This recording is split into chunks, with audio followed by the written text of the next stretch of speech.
धन्यवाद अध्यक्ष महोदय, आपने एक महत्वपूर्ण विधेयक पर मेरी बात रखने का मेरी पार्टी की ओर से मौका दिया है। मैं शिवसेना पार्टी की ओर से इस बिल के समर्थन में खड़ा हूं। मैं निश्चित रूप से बहुत सारे विपक्ष के लोगों ने अपनी अपनी बात, अपनी राय इस मामले में रखी। आज एक बहुत स्पेशल दिन है सर। शक्ति का प्रतीक होने वाले संकट मोचन जो हनुमान जी है, उनका जन्मोत्सव देश मना रहा है और इसी पावन पर्व पे इस देश को संकट से दूर रखने के लिए जो बल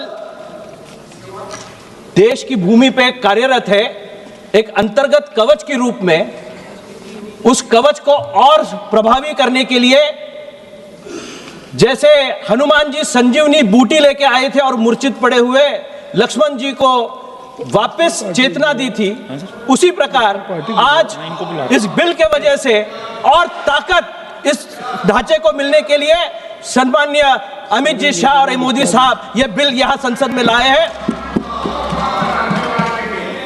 आप उसको छोटी नजर से देख रहे हैं सर। मैं आपको यह कहना चाहूंगा कि राष्ट्र जब बना तो इसका एक फेडरल सिस्टम बना था, एक ढांचा बना था, ऑल इंडिया सर्विसेज बने थे। ऑल इंडिया सर्विसेज के माध्यम से हर एक स्टेट को देश से जोड़ के रखने के लिए एक व्यवस्था बनाई गई। आईपीएस हो, आईएएस हो, आईएफएस हो, इसके माध्यम से लोगों को एक साथ रखने का काम यह फेडरल स्ट्रक्चर करता रहा। आज एक डिपार्टमेंट का आप सोच रहे हो, लेकिन आज जमीनी हकीकत आप देखें तो पुलिस डिपार्टमेंट में भी जो है प्रमोटीज डायरेक्ट जाके एसपी नहीं बनते सर, उसको डीवाईएसपी होना पड़ता है। डीवाईएसपी से आगे वाले रैंक को ही एसपी तक जाने के लिए एक कोटा तय किया जाता है स्टेट गवर्नमेंट की तरफ से, उन्हीं को प्रमोशन वहां पे मिलता है। वहां का हवलदार लेवल का आदमी एसपी नहीं बनता। इसी तरह हर एक स्ट्रक्चर में सर यह स्ट्रक्चर बनाया गया है कि जिसके माध्यम से इस बिल को पढ़ते वक्त ऐसे दिखाने का विपक्ष कोशिश कर रहा है कि हम जवानों के खिलाफ हैं। सर यही वो गवर्नमेंट है जो ठंड में कुकड़ते हुए जवान थे, जिनके हाथ में राइफल छोटी सी हुआ करती थी, आगे AK-47 से बारिश होती थी गोलियों की, उसको सीने पे झेलते थे। उनको अगर सुरक्षा प्रदान किसी ने करी हो तो नरेंद्र जी मोदी की गवर्नमेंट ने करी, उनको ढाल बनके उनको सशक्त बनाने का काम किया। आज भी आप सीआरएफ और ये सेंट्रल रिजर्व फोर्सेस के जवानों से आप पूछो कि आपके सुरक्षा का प्रावधान किसने करा है, किस गवर्नमेंट ने करा है, तो वो दिल से कहेंगे कि मोदी जी आने के बाद ही हमें इन सुरक्षा बलों को एक आत्मविश्वास के साथ आगे बढ़ने का मौका मिला है। मैं बिल पे आना चाहता हूं सर। निश्चित रूप से आज नक्सलवाद को खत्म करने का निर्णय जो देश ने लिया, कल ही सम्माननीय गृह मंत्री जी ने देश के सामने नक्सलवाद मुक्त भारत की घोषणा करी। जिस संकल्प को लेके हम लोग चल रहे हैं वो विकसित भारत का संकल्प है और इस ढांचे में अधिकारी विरुद्ध कर्मचारी ऐसा संघर्ष नहीं चलेगा।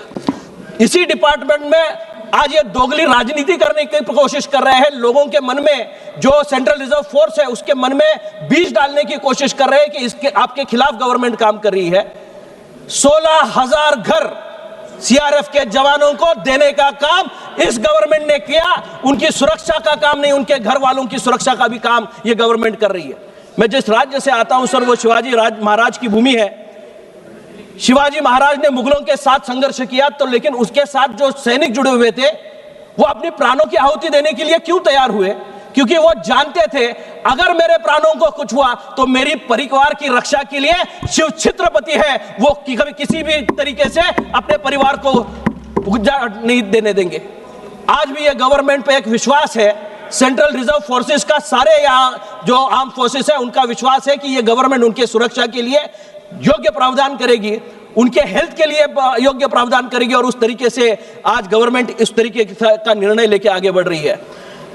अभी पहले जो वक्ता थे उन्होंने कहा कि एक जिम्मेदार नागरिक होने के नाते या मंत्री होने के नाते, तब टाइम में जो कांग्रेस के टाइम में गृह मंत्री थे उन्होंने राजीनामा दिया था, उन्होंने रिजिग्नेशन दिया था।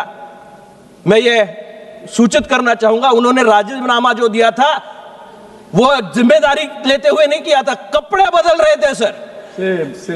वहां पे हल्ला चल रहा था, जवान लड़ रहे थे और उनका वहां शहादत हो रही थी और ये कपड़े बदलने में मशरूफ थे। इसलिए शर्मनाक हरकत के वजह से उनको उनके नेतृत्व ने कहा कि आप यहां से राजीनामा दो और वहां से अलग हो जाओ। आज मैं निश्चित रूप से यह कहना चाहूंगा, नहीं, आप रिकॉर्ड देखिए सर, आप ही की गवर्नमेंट के वहां के नेता ने यह कहा था और निश्चित रूप से आज जो ये गवर्नमेंट कर रही है, ये जो गवर्नमेंट कर रही है सर, सुरक्षा प्रदान करने का काम कर रहे हैं। जो जवानों के बारे में बोल रहे थे, आईपीएस ऑफिसर उसमें शहादत हुए थे सर। हेमंत करकरे नामक आईपीएस ऑफिसर उसमें शहादत हुई, अशोक कामते नामक ऑफिसर की वहां शहादत हुई। मेरे लोकसभा क्षेत्र से विश्वास नांगरे पाटिल नामक आईपीएस ऑफिसर उसमें यहां कामगिरी बजा रहे थे। आईपीएस और केडर, इसमें दुगली राजनीति करने की जरूरत नहीं है सर। हम लोग एक देश है, एक यूनिट है और इस माध्यम से जब कोई भी फोर्स अपने नेतृत्व पे आहत होती है, तो मैं 2 ही मिनट में सर खत्म कर रहा हूं, मेरा पार्टी का अकेला ही स्पीकर मैं हूं सर, तो आहत होती है तो उसका मुआवजा भुगतान जनता को ना भुगतना पड़े। जब उरी का हल्ला हुआ सर, तब इन्होंने कहा सबूत दो। जब बालाकोट में जाके हमारे जवानों ने पाकिस्तान के कैंप उद्ध्वस्त करे, तभी इन्होंने कहा हमें सबूत दो। मैं निश्चित रूप से विपक्ष से कहना चाहूंगा, मनोबल सैन्य का तब नहीं गिरता जब वो लड़ते हैं, या आप कैसे लड़ते हैं पूछते हो, तब गिरता है जब उन्होंने पराक्रम किया है और उसके पराक्रम पे आप सबूत मांगते हो, तब उनका मनोबल गिरता है। और आज निश्चित रूप से सेना का मनोबल कम करने का काम आपकी तरफ से हो रहा है। मैं अपनी पार्टी शिवसेना की ओर से सर इस बिल का सभी के ओर से यहां समर्थन करता हूं। जरूर इसमें कुछ सुझाव भी देना चाहूंगा। जो परसेंटेज ऑफ कोटा उसमें दिया गया है सर, उसमें जो केडर से आते हैं उनको भी प्रावधान किया गया। 100% रिजर्वेशन सिर्फ डीजी के लिए है, बाकी सब पोस्ट में कुछ प्रतिशत केडर में आने वाले लोगों के लिए भी दिया गया है। तो निश्चित रूप से उन पे अन्याय ना हो, इसकी व्यवस्था सरकार करे। मैं ये मांग सरकार के सामने रखता हूं। धन्यवाद।